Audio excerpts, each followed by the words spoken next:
Okay, so hello everyone, and please welcome to the Group 4 presentation. And today we would like to discuss about these four things: plagiarism, duplication, authorship, and conflict of interest. And I think you guys should have learned about this before, right? At least in your undergraduate study. Yeah. In Taiwan, usually we learn this in academic ethics, right? In Indonesia, usually we learn this in the academic writing and communication course. In the UK university or some other countries in the Europe, usually the course name is the academic integrity. So based on the name, you see that how serious this problem actually. Ethic, integrity, it means that if we do not understand, or if we do not really care about this, most probably we will become unethical person or unintegrity one. Okay, so let's start discuss from the plagiarism. Okay, so because this is seminar, I think I need to present it formally. Let's start from definition. I will use the Oxford University Press definition. So Oxford defined the plagiarism as a practice of taking someone else's work or ideas and passing them off as one's own. Okay, so basically the plagiarism is kind of stealing, but usually stealing refers to the physical things, right? Stealing handphone, umbrella, but in plagiarism usually it refers to the unphysical things like idea. Okay. And based on this definition, plagiarism is actually general terminology, right? So it happens not only in academic but also in the other fields such as music. If you like to hear music, a lot of cases about plagiarism in the music. Oh, you have created a new song, but your melody is similar with the old song. Then you will get sued with the very expensive cost. Right. Okay, now let's try to see the more specific definition in the academic point of view. So plagiarism refers to the act of copying and using others' published work and using them without clearly stating the source. Definition from the Stenak. So please note that what I bold here, published work. Okay. So please make sure whenever you do a research, you need to finish it by publication. Okay, so I often hear from my friends, they say that, oh, I've done research before in my master, and then when I ask, can you show me your publication? No, I don't have. Then what do you mean by research? Okay. Every research should have finished with the publication. It is something like the copyright. Something like the copyright. Okay, and please note that the work is not only about the text.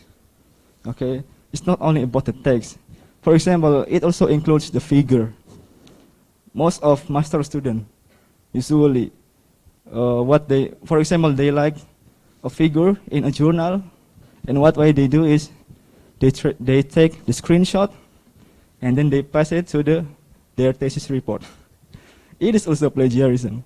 It's not only about the text, okay? It includes figure, it includes table, and everything that inherent with the paper. And please also make sure that it's not only about the entire work. Even you state only a sentence, it also can be classified as the plagiarism. And even though you state the source, doesn't mean you can get rid of this issue. I will show you later. Okay, now let's try to see both the plagiarism cases, okay? So first is the research result from the Rutgers University. It is around 2000. 66 years of 16,000 students from 31 prestigious universities in US have admitted that they did a plagiarism at least once in their study. See that more than 50%, right? From Center of Academic Integrity, more than 80% of college students recognize that they have committed the crime of plagiarism. Okay, and therefore, Gallup organization in the US, in 2001, they put the plagiarism as the top 2 problems in the US. It is over the crime, the poverty, the drugs, and so on. So you see that how serious this problem actually. If people said that, oh, I don't want to be an academician because academician is a nerd people. From here you see that the most potential bad guy is actually academician. Right? Because the problem can be over the crime, poverty, and so on. Now, okay, I want to also show you about the plagiarism cases. How hard this problem actually. I only took 4 figures about the cases, okay? First case from the left one, let's see. It is the rector from the Semarang State University from Indonesia. Okay. The second is from the Turkey. Appointed rector plagiarized parts of his dissertation. The third one, the president of University of South California quits after plagiarism. And the last one, the nearest one from us, the NTU to fire 2 professors accused of academic fraud. So you see that from here, you know, even a professor, even a rector or president of the university can be trapped into this problem. If a professor still can do this, then how about you? How about us? Master student, Ph.D. student, we are still nothing, right? Compared with them. Okay. Now, let's try to see both the consequences. Okay. So, plagiarism absolutely can save our time, we know that, right? That is the reason why people do plagiarism, because it can save our time, effortless. But it comes at a high price. Okay, let's try to see. I only put 2 institutions here. First, from the Berkeley University of California. What will happen if we do plagiarism?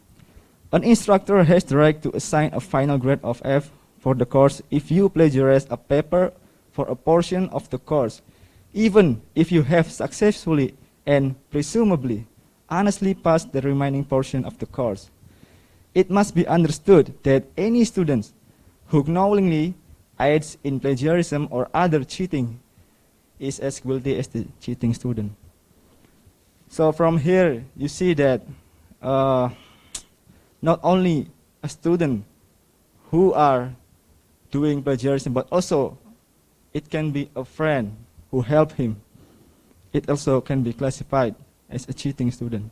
So do not ever help your friend in doing research if they do plagiarism. And the second one from our university, let's see. Okay, from Taiwan there. After a degree has been awarded, if one of the following situations occurs, including plagiarism, the degree shall be revoked and the revocation will be publicly announced. Okay, after a degree has been revoked, the university will demand the return of the degree certificate from the recipient. All other universities and institutions that might be affected by the revocation will be notified. Okay, so if I'm a PhD student, if I have finished my dissertation later, and 10 years later, people saw my dissertation, and then I admit, for example, if I do plagiarism, my degree will be revoked. So it's not only about the wasting time, but it is also about reputation, right? Because it will be publicly announced. Everyone will know that I am a plagiarist. Okay? Including my institution later, if I work in a university, they will know. Okay? Now, before we go to the strategy how to handle the plagiarism, we need to know first about the type of plagiarism. So I have seen some literatures about the plagiarism, and different literature give different classification, but basically we can classify it into two parts. First is how they declare their work, and the second one is from where the source comes from.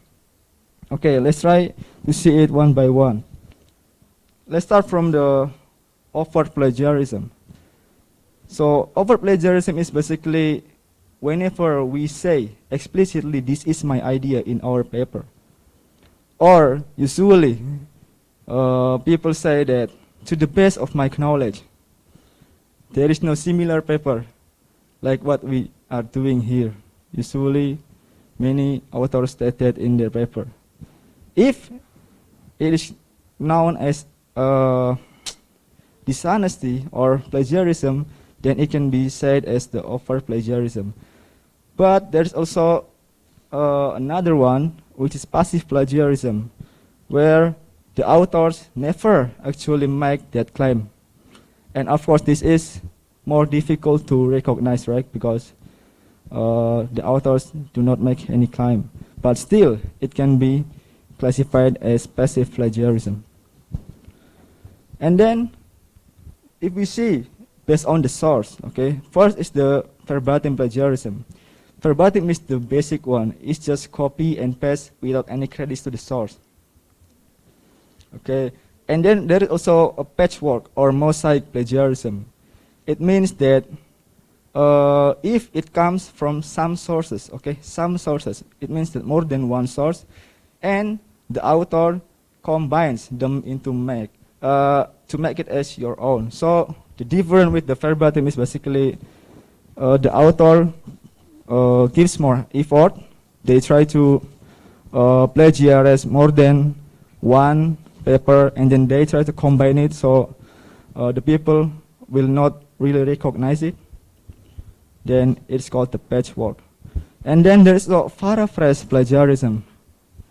Okay, it means that whenever author takes another idea and paraphrase it with your own words.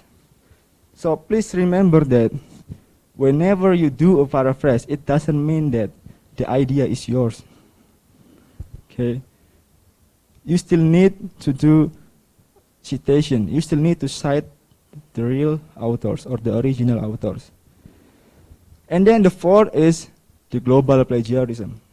Global plagiarism means use another work entirely and make it as your own. Okay, including if you get someone to write a paper for you. I have an interesting story about this, Let me share to you. So it's like 1 year or 2 years ago, I have a friend. He is my senior. At that time, he was pursuing study in the Malaysia University, one of the top universities in Malaysia. And he is one of the top manager in the oil industry in Indonesia. And then he asked me that because he knows me well, okay, Zaka, can you help me to create a simulation model? And then I say, no problem. If it is technical thing, no problem. I will make it for you. I will help you. And then later, he also asked me that, Zaka, can you please write a paper for me? I will give a fee. I will pay you. And the fee is very high. If I only think about the money, absolutely, I'm going to take it. If I only think about the money, it is a big money, huge money. Okay, but it's more about the principle, right? And if I hadn't, I also can be a problem. Okay, so it's called the global plagiarism. And then the last one is self-plagiarism. Self-plagiarism means you reuse your own work from previous paper, then applies it to the sentence, paragraph, or entire papers. I also have interesting story about this. Okay, so it is the story between my professor and me.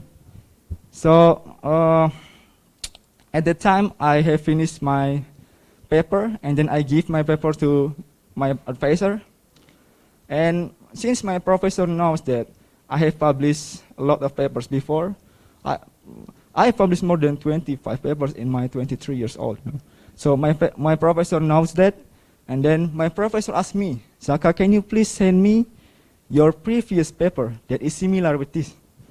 And then I sent it to him. Okay, I sent it to him, and then some days later, my professor said that, Zaka, you need to revise your paper because several sentences are similar with your previous paper. I didn't do any copy paste. I didn't read my previous paper, but I still got this problem, okay, unintentionally. So you see that how hard this problem is. It means that whenever I want to finish my new research, and my new research has the same topic with the previous paper, I need to recheck my previous paper again to make sure that there is no similarity between them. Okay. So that is a self-plagiarism. And now, let's go to the strategy how to handle it. Okay, so first is, of course, the citation. Okay, but I think we have discussed about this in our first meeting, right? It has been discussed about the IEEE APA style, right? So I will not talk about this anymore. But please make sure to pay attention in writing of in-text citation and reference. Usually, many of my friends in undergraduate study, whenever they want to write a reference, for example, the authors are 9, and they do not want to write all of the authors. They just want to write the first 3 authors in their reference. It's also a plagiarism, because we do not recognize the rest of the authors in that work. Okay. And then the second one is the quotation. Let's try to see this. So quotation describes the direct use of someone else's words in an article. Okay, why do we need this? Because in some situations, we cannot just paraphrasing. We cannot do that.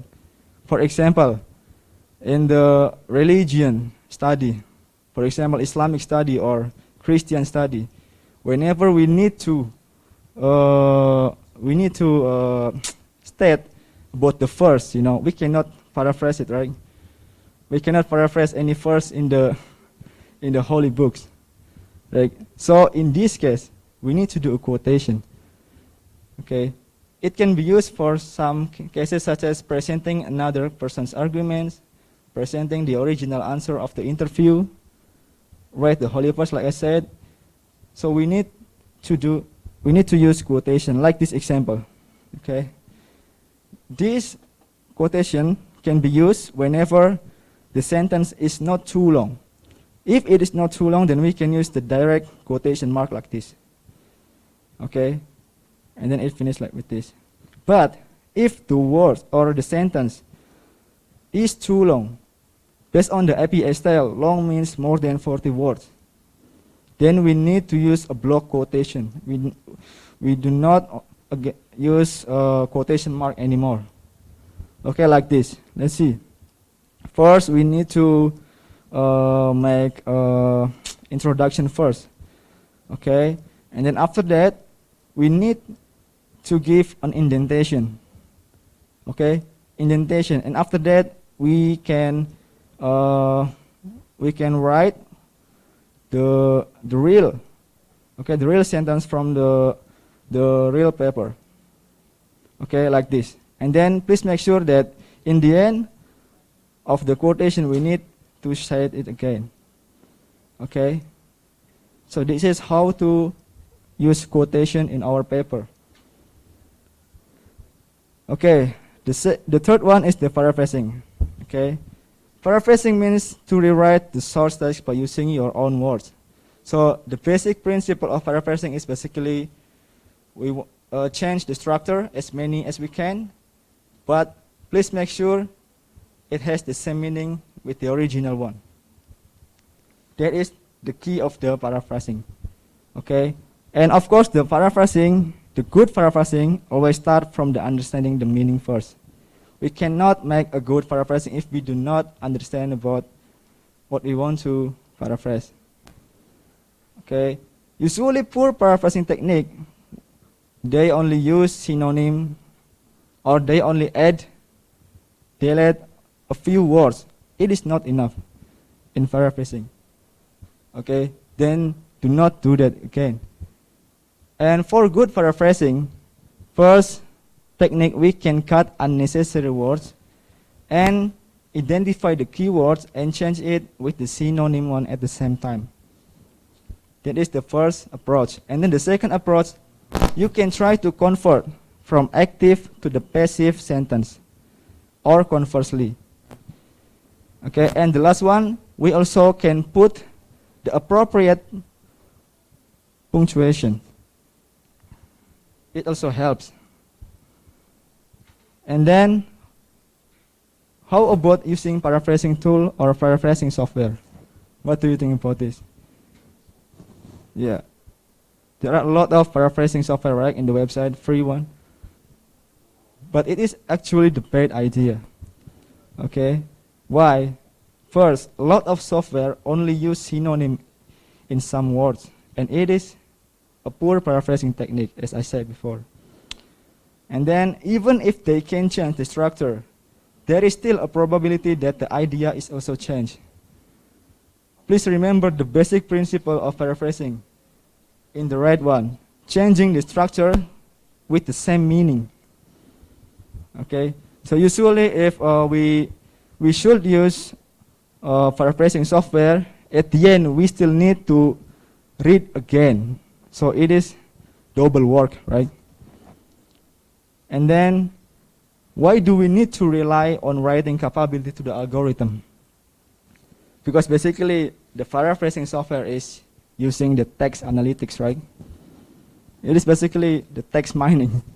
If we try to see the algorithm, it measures the similarity using Jaccard index or probably Manhattan distance. Okay, so it is actually not really good. And then the last one, there is a good sentence from the Zinser William.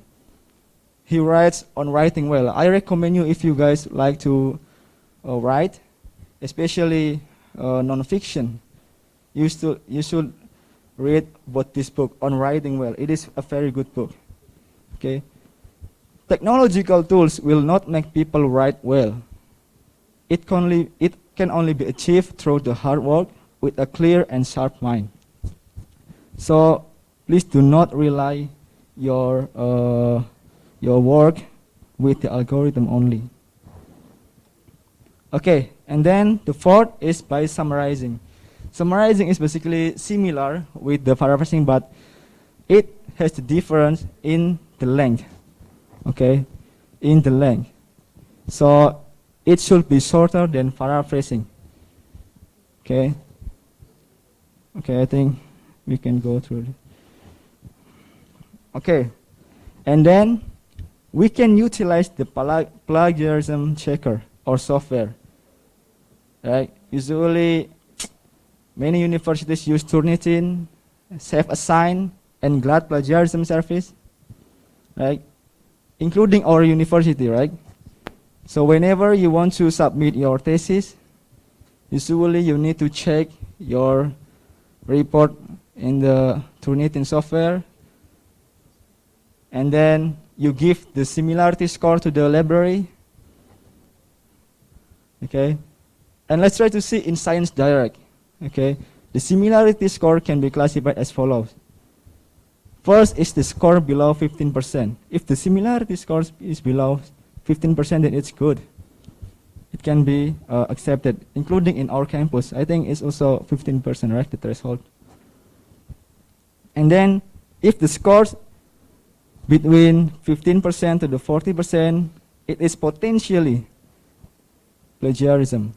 So we still need to improve our work. And if the scores over 40%, it can be said that it is absolutely plagiarism based on this classification. And please note that some researchers, do not rely on this approach. They do not believe on plagiarism checkers, some of the researchers. Okay, because it cannot guarantee the result to be valid. But the problem is, if we do not this kind of software, who wants to read or who wants to check the similarity? It really takes time, right? And then it is only able to assess the text. All of the software only able to check the text. It cannot check the figure. Right? As I said, it uses text mining. And moreover, a lot of tricks can be done to trick the software. I can trick the software easily, you know. So for example, if someone challenges me, can you make work and then the similarity score is between 5%, I can do it easily. How to do that? For example, I just replace the space in the word, you know, Control H, right? And then write space, click space, and then replace it with the underscore, for example. And all of underscores in our report is changed to the white color. It will look similar with the original one. It is one of the example how to trick the software. What I want to show you is that it is easy to get rid of this kind of plagiarism checker. Okay, and the last one, this is about the self-plagiarism. It is a little bit tricky again, as I said to you. First is please try to check your new research with your similar research before. So for example, you know, as I described to you, for example, my new research is about vehicle routing problem. Like my previous research is also about vehicle routing problem, but of course with different algorithm, right, with some extensions in my new research, but still, since the context is VRP, right, it can be classified as self-plagiarism. Okay, and then we can also do self-citation. However, some researchers disagree with this approach, right? Maybe they will say that why you do self-citation? Is that because you want to get the high edge index, for example, or what? Then rather than do self-citation, it is better to apply new perspective and new knowledge in our research. Okay, so yeah, I think that's all for the plagiarism. And the last one, let's see. This is a beautiful work from the Wilson Mizner. He is the top American writer. He said that if you steal from one author, it is plagiarism. But if you steal from many, it is research. Okay, do not understand it word by word. Of course, stealing is wrong for everything, right? But it is actually the metaphor. Okay, so please make sure if you want to do a research, you need to get your reference from many works.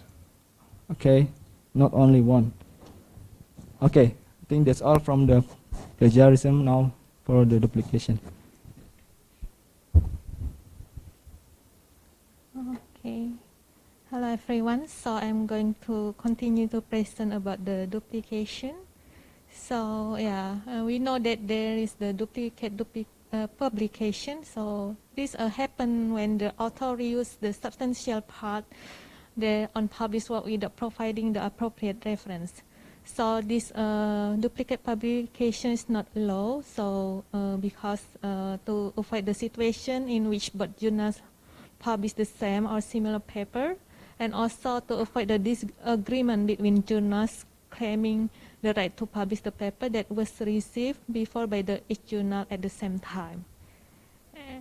And we also know about the duplicate submission. So the author submit the same manuscript in the same or different language simultaneously to more than one journal.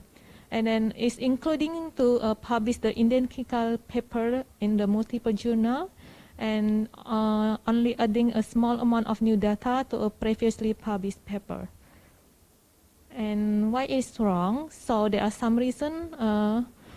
because the multiple submission and duplicate publication that can cause the confusion, and because the review process will take more time and then more effort. And then the second reason is publishing a duplicate paper is also means that someone else's article will not get published, or they have to wait for the longer time. And also this action violates the copyright, because the copyright paper lies into the journal and not the author. So the author are not free to republish the paper.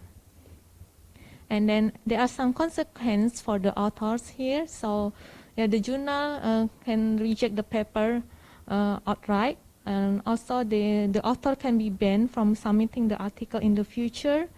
The journal also notify the author's employer or the academic institution, and then it also notify the other journal editors about the attempt effectively blacklisting the author from a set of journal.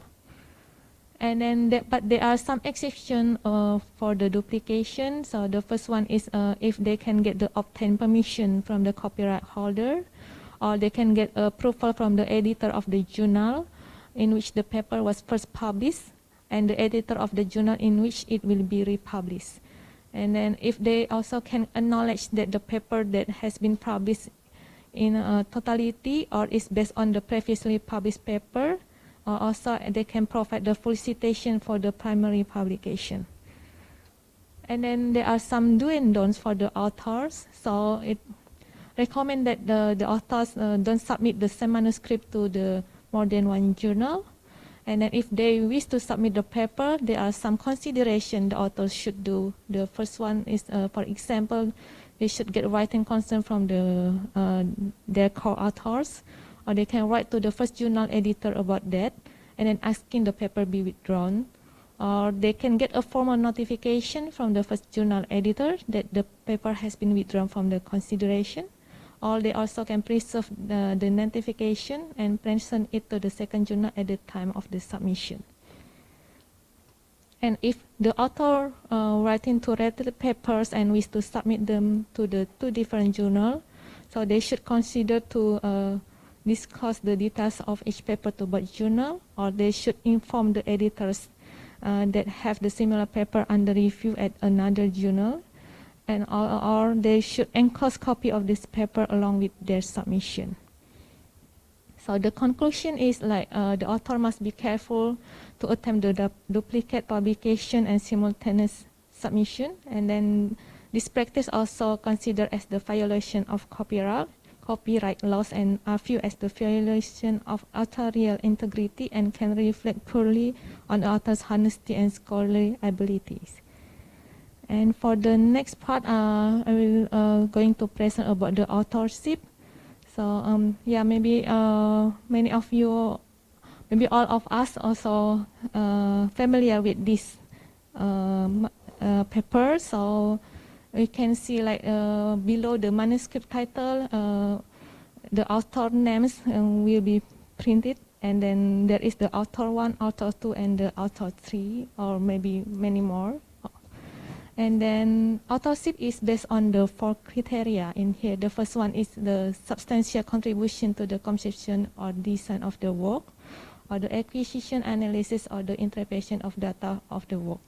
And also is the second criteria is they draft the work or revising it critically for important intellectual content, and the final approval of the version to be published, and also the agreement to be accountable for all aspects of the work in ensuring that question related to the accuracy or integrity of any part of the work that are appropriately investigated and resolved. And then the author is being accountable for the parts of the work that he or she has been done. The author also should be able to identify which co-authors are responsible for the specific other parts of the work, and also should have confidence in the integrity of the contribution of their co-authors. And then based on the Taylor and Francis journal, there are some policies about the authorship. So they state that the co-author is any person who has made a significant contribution to a journal article. They also said the responsibility and accountability for the result. And if there are more than one author writes the article, so the corresponding author will be chosen. And the corresponding author will handle all the correspondence about the article and send the publishing agreement on behalf of all the authors. And the corresponding authors are also responsible for ensuring that all the authors' contact details are correct. So, and about the co-authors, so it means they made the significant contribution to the work reported. They also draft or written the substantially revise or critically review the article. They also agree on the journal to which the article that will be submitted.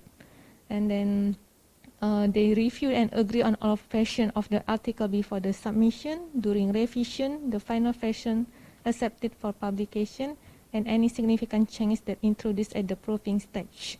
The co-author also agree to take responsibility for the contents of the article. They also said the responsibility to resolve any question that rising about the accuracy or integrity of the published work. And then is corresponding author is the one individual who takes the primary responsibility for communication with the journal during the manuscript submission, peer review, and publication process. And also the corresponding author, so before the submission, they should agree about the authorship list and order between all the listed authors. And the responsibility of the corresponding author also to reach a consensus with all co-authors regarding all aspects of the article, including the authorship order, and to ensure all correct affiliation that have been listed. And also they're responsible for liaising with co-authors regarding any editorial queries and to act on behalf of all co-authors in any communication about the article through submission, peer review, production, and after publication. The corresponding author also responsible for signing the publishing agreement on behalf of all the listed authors. And we also, it is about the honorary authorship. So honorary authorship is given to an individual despite a lack of substantial contribution to a research project. So there are two forms of it. So the first one is the gift authorship. If, for example, in Asian culture, maybe the department heads or the senior researchers may be added to the paper. And then the second form is like the guest authorship. So it can be used for multiple purposes, including to increase the apparent quality of a paper, that by adding a well-known name, or to conceal a paper's industry that ties by including an academic author. And then how to listing the author, there are some methods here. So the first one is the relative contribution. So the author who made the most substantial contribution to the work can be described in the article. The first author and did most of the underlying research should be listed as the first author. And then the others will be ranked in descending order of the contribution. And then the last author can represent the most senior, predominantly or supervisory role. There is also the method of the alphabetical list. So the order of the authors based on the alphabet. And then the last one is the negotiated order. So the list that can be decided by negotiation between all the authors. And then this is about the affiliation. So the affiliation in the manuscript, that should be the institution where you conducted the research, and the details of any funding received from that institution should also be included. And then if you change the affiliation since you complete the research, so the new affiliation can be acknowledged in a note. And in some cases, after the journal accepts the article, the affiliation cannot be changed. And then there are the situation, this is about the change in authorship.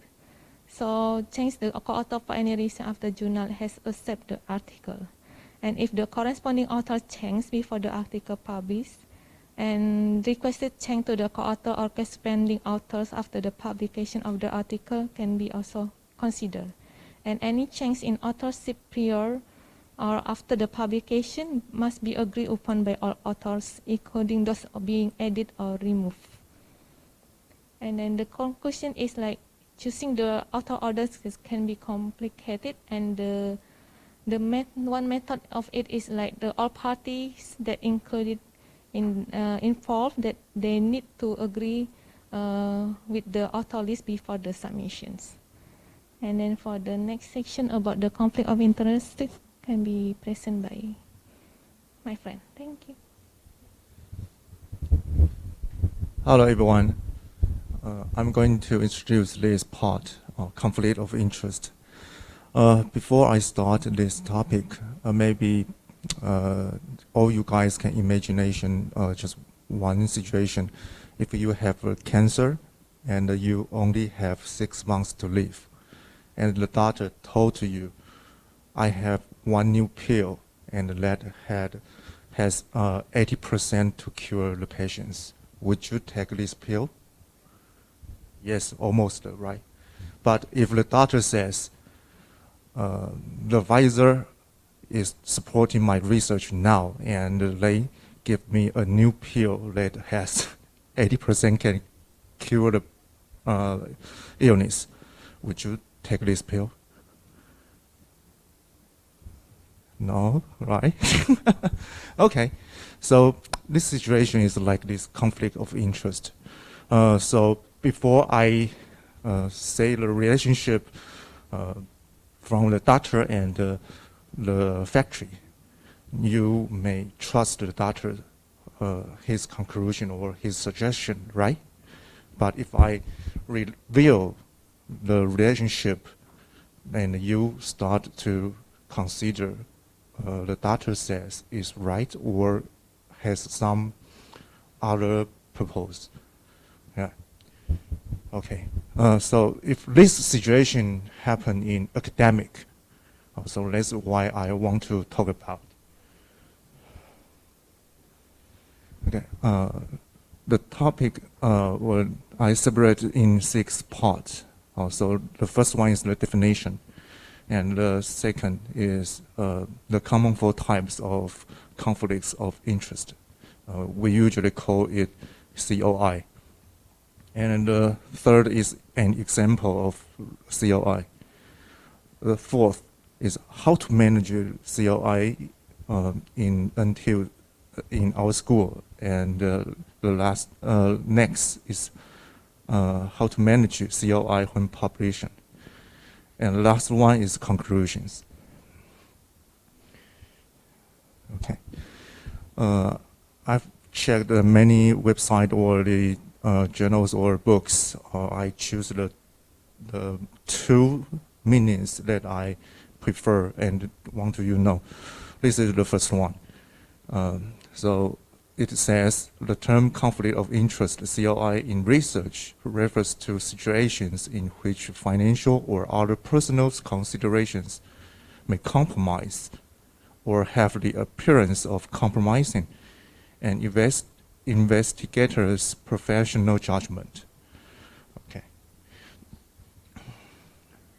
Okay, this is the second meaning.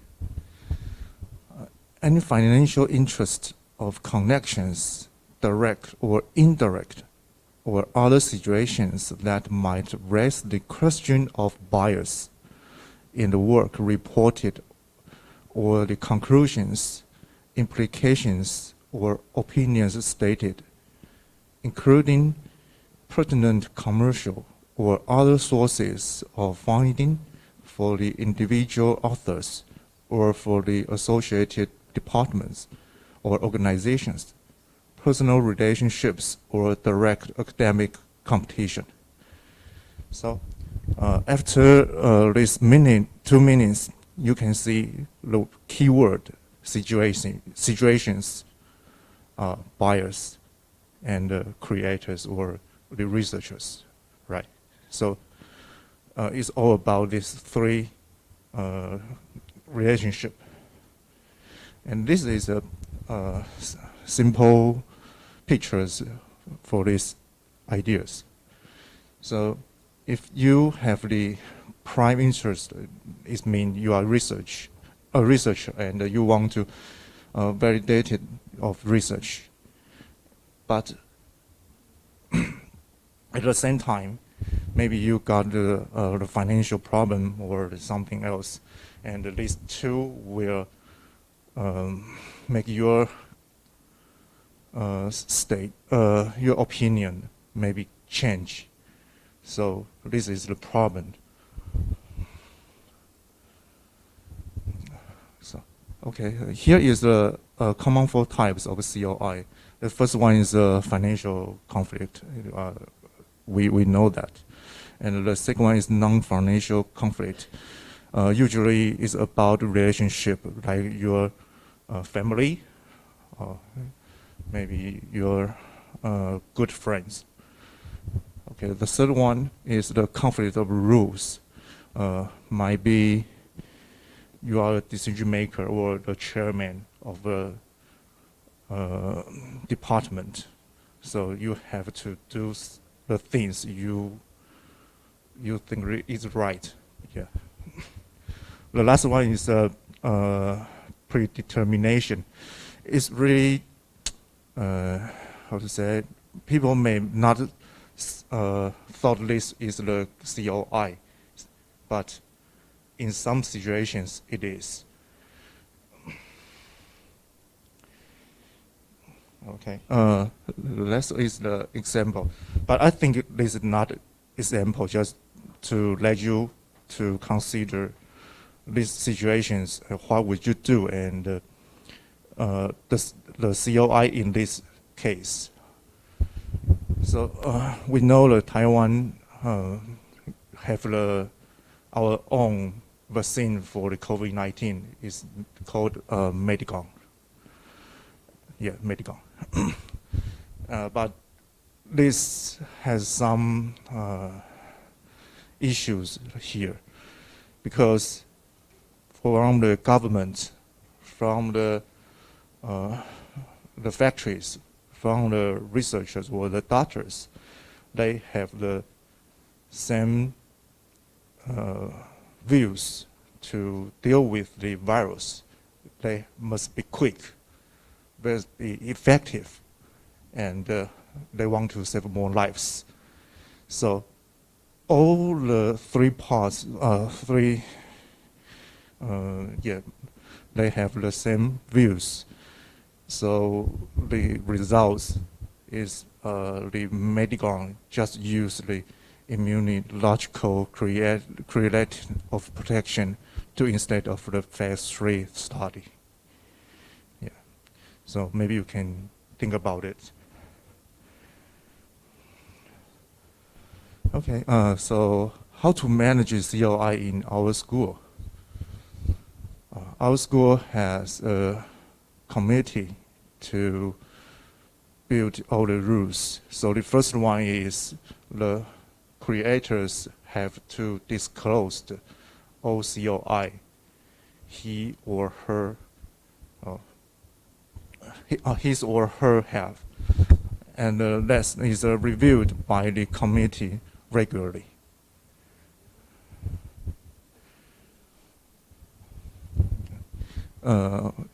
When publishing, how the journals to manage COI situations. Most of the journals require a declaration of any conflict of interest to be included in the manuscript upon submission. Also, you have to declare that. On submission, any potential conflict of interest should be clearly stated for each author. The editors reserve the right to require further information before the paper is reviewed. Okay, so here you can see the editor has the right to ask you the problems or the questions all about the COI, and you have to reveal it. Okay, and then the last one, all referees are either asked to decline to review a manuscript if they have a potential conflict or declare any potential conflict. Yeah, so it's all the same. You have to say it.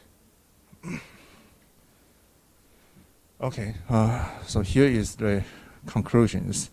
So for COI, is all about the bias. Would anything to make a bias happen? And we want to this can decrease. Okay, and how to manage this? We have the two processes. This one is you have to disclosure, and the next one is you have the someone can review it. Yeah, thank you very much.